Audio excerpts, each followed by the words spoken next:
اب سوال پیدا ہوتا ہے قیام اللیل سے مراد کیا ہے؟ یہاں پہ میں ذرا تراویح کا جو پس منظر ہے وہ بیان کر دینا چاہتا ہوں۔ دیکھیے، جیسا کہ ہم نے خطبے میں بھی دیکھ لیا، اللہ نے قیام اللیل جو ہے اسے فرض نہیں ٹھہرایا، تطوع۔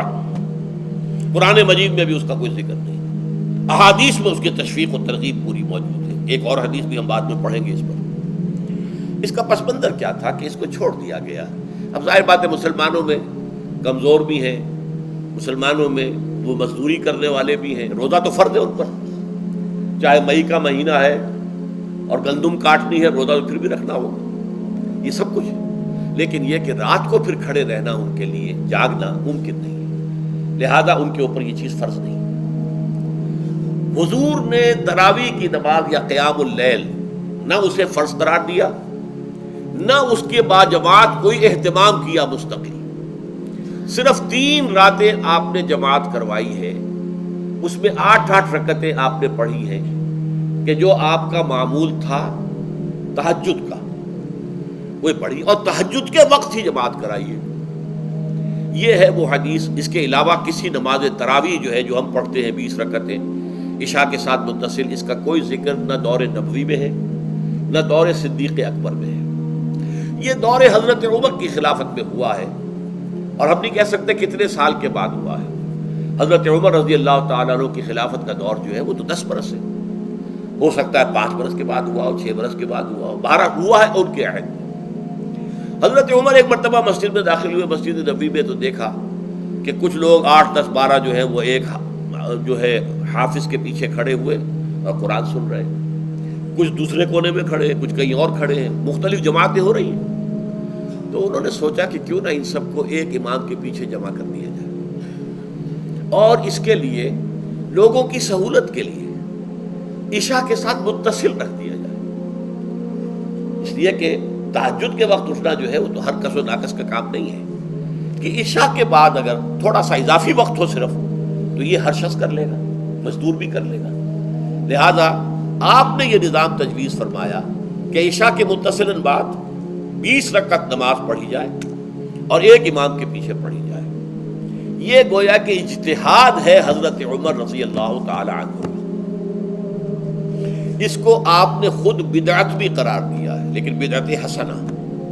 بدعت کس اعتبار سے؟ لغوی اعتبار سے، نئی بات، اس لیے کہ حضور کے زمانے میں نہیں تھی، تو یہ اس طریقے سے ایک نئی بات ہے۔ لیکن یہ بات چونکہ بہت اچھی ہے، بہت عمدہ ہے، آپ جب یہ نظام چل پڑا تو ایک دن مسجد میں آئے، دیکھا کہ بڑی بھری مسجد ہے، صحابہ کھڑے ہیں اور ایک امام کے پیچھے قرآن سن رہے ہیں۔ آپ نے فرمایا نعم البدعۃ ھذہ، یہ جو ہم نے نئی بات شروع کی ہے یہ بہت اچھی ہے، بہت عمدہ ہے۔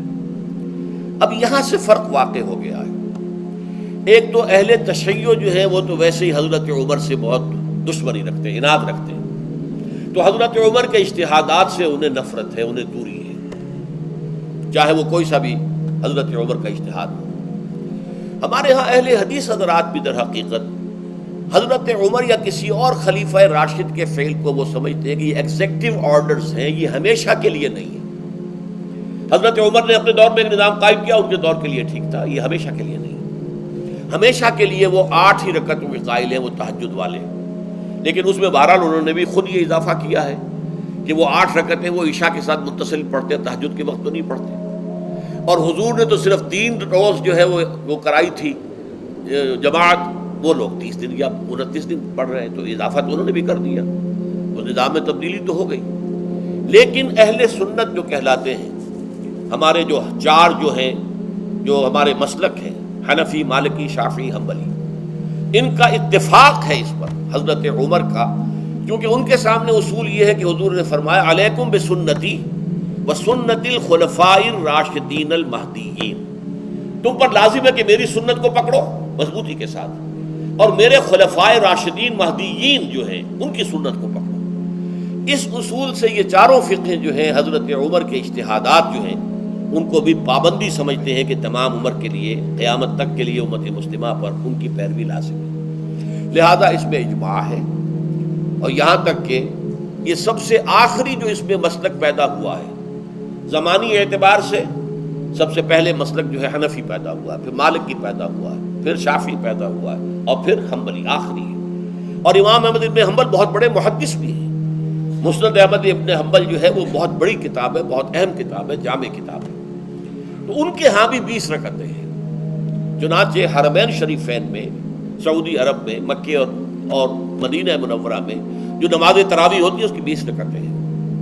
لیکن اہل حدیث حضرات جو ہے وہ اس 8 کے اوپر اکتفا کرتے ہیں. بہرحال یہ ایک اختلاف ہے جو میں نے اس کا پس منظر بیان کر دیا. لیکن اس 20 رکعت نماز سے ادا کرنے سے، جو کہ زیادہ سے زیادہ 50 منٹ یا 1 گھنٹہ لگتا ہے، اس سے وہ قیام اللیل کا حق ادا نہیں ہوتا. قیام اللیل کا تو کچھ اور ہی تقاضا ہے. قیام کسے کہتے ہیں؟ یہ سورہ مزمل سے واضح ہوتا ہے. یا ایھا المزمل قم اللیل الا قلیلا نصفہ او انقص منہ قلیلا او زد علیہ ورتل القرآن ترتیلا. آدھی رات یا آدھی رات سے کچھ کم، یعنی تہائی رات، یا آدھی رات سے کچھ زائد، 2/3 رات، یہ ہے قیام اللیل. چنانچہ سورہ مزمل ہی کی آخری آیت جو دوسرا رکوع مشتمل ہے جس پر، اس میں صاف کہہ دیا گیا ان ربک یعلم انک تقوم ادنی من ثلثی اللیل ونصفہ وثلثہ وطائفۃ من الذین معک. اے اللہ کے نبی، اللہ خوب واقف ہے کہ آپ بھی اور آپ کے ساتھ ایک جماعت بھی رات کو کھڑی رہتی ہے، 2/3 رات یا آدھی رات یا 1/3 رات. تو یہ سارا معاملہ جو ہے قیام اللیل کا، گویا کہ کم سے کم 1/3 رات پر اس کا اطلاق ہو سکے گا، یہ نہیں کہ 1 گھنٹے. اب اس کے ضمن میں دیکھیے حدیث پڑھیے. تیسری حدیث ہے ان عبداللہ ابن عمرو ابن العاص رضی اللہ تعالی عنہ. یہ وہی عبداللہ ابن عمرو ہے جن کی میں نے آپ کو حدیث پہلے سنائی ہے. یہ ساری رات کھڑے رہتے تھے، پوری رات، اور ہر روز روزہ رکھتے تھے، جس پر حضور نے منع کیا، لا تفعل، مت کرو ایسا. رضی اللہ عنہما، یہ خود بھی صحابی ہیں اور ان کے والد عمرو بن العاص بھی صحابی ہیں. ان رسول اللہ صلی اللہ علیہ وسلم قال، کہ اللہ کے رسول صلی اللہ علیہ وسلم نے فرمایا الصیام والقرآن یشفعان للعبد. روزہ اور قرآن بندے کے حق میں شفاعت کریں گے. یقول الصیام، روزہ یہ عرض کرے گا اللہ کی جناب میں، اے رب پروردگار، انی منعتہ الطعام والشہوات بالنہار، میں نے تیرے اس بندے کو دن کے دوران کھانے پینے سے اور اپنی شہوت کا تقاضا پورا کرنے سے روکے رکھا، یہ میری وجہ سے روکا رہا، تو میری شفاعت اس کے حق میں قبول فرما. فشفعنی فیہ، میری شفاعت اس کے حق میں قبول فرما. ویقول القرآن، قرآن کیا کہے گا؟ منعتہ النوم باللیل، میں نے اسے رات کے وقت سونے سے، نیند سے روکے رکھا. فشفعنی فیہ، تو اس کے حق میں میری شفاعت قبول فرما. حضور فرماتے ہیں فیشفعان، ان دونوں کی شفاعت قبول کی جائے گی. یہ ہے قیام اللیل. یہ قیام اللیل صرف تراویح کی نماز سے جو پڑھ لی جاتی ہے. اور ہمارے ہاں تو یہ ہے، وہاں کم سے کم یہ تو تھا، صحابہ کرام کھڑے ہوتے تھے تو جو قاری پڑھ رہا ہوتا تھا وہ ان کے دل میں اترتا جاتا تھا، اس کا مضمون اور مفہوم جو ہے ان کو معلوم ہے، لہذا وہ اس کی زبان سے نکلا ہوا ہر لفظ ان کے قلب کی گہرائیوں تک اتر رہا ہے. یہاں تو یہ ہے پیرٹ لائک حافظ ہے، اسے خود پتہ نہیں میں کیا پڑھ رہا ہوں. اکثر حفاظ جو ہیں وہ عالم تو نہیں ہوتے، اور جو سن رہے ہیں انہیں کچھ پتہ نہیں ہم نے کیا سنا ہے. تو ٹھیک ہے، کم سے کم ثواب تو انہیں ملے گا کہ انہوں نے وقت نکالا ہے. 1 گھنٹہ ہی اضافی صحیح، لیکن بہرحال اس کا وقت تو انہوں نے نکالا ہے، محنت کی ہے، کھڑے رہے ہیں، ثواب ملے گا. لیکن جو مقصد ہے وہ حاصل نہیں ہوتا. اس مقصد کے حصول کے لیے اول تو قیام اللیل کی کم سے کم مدت 1/3. اگر کوئی شخص فرض کیجئے کہ اس کے ہاں کوئی اور انتظام نہیں ہے، جیسا کہ ہمارے ہاں ہم نے انتظام کیا ہے بڑے بڑے شہروں میں دورہ ترجمہ قرآن، اس میں ہمیں 5 گھنٹے لگ جاتے، نصف شب کے قریب تری جو ہے معاملہ ہو جاتا. اس میں کیا ہوتا ہے کہ ہر 4 رکعت سے پہلے جو اس کے اندر پڑھا جانا ہے حصہ قرآن کا، اس کا پہلے ہم مطالعہ کرتے ہیں بیٹھ کر، ترجمہ اور کچھ موٹے موٹے نکات کی جو ہے وضاحت. پھر کھڑے ہو گئے اور قاری صاحب کے پیچھے 4 رکعتوں کے اندر وہ 4 رکوع یا جتنے بھی ہیں پڑھ لی، سن لی. پھر بیٹھ گئے 4 کے بعد پھر اگلی 4 رکعتوں کے اندر جو کچھ پڑھا جانے والا ہے اس کا ترجمہ، اس کی تفہیم ہو گئی، پھر کھڑے ہو گئے، پھر سن لیا. اس طریقے سے 5-6 گھنٹے میں تراویح ختم ہوئی.